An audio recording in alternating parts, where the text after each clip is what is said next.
Praise the Lord.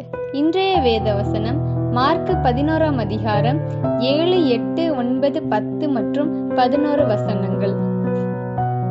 அவர்கள் அந்த குட்டியை இயேசுவினிடத்தில் கொண்டு வந்து அதன் மேல் தங்கள் வஸ்திரங்களை போட்டார்கள். அவர் அதன் மேல் ஏறி போனார். அநேகர் தங்கள் வஸ்திரங்களை வழியிலே விரித்தார்கள். வேறு சிலர் மரக்கிளைகளை தரித்து வழியிலே பரப்பினார்கள்.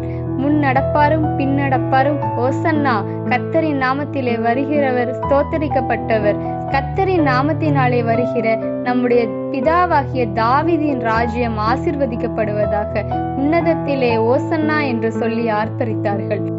அப்பொழுது இயேசு எருசலேமுக்கு வந்து தேவாலயத்தில் பிரவேசித்து எல்லாவற்றையும் சுற்றி பார்த்து சாயங்காலமான போது 12 கூட பெத்தானியாவுக்கு போனார். ஆமேன்.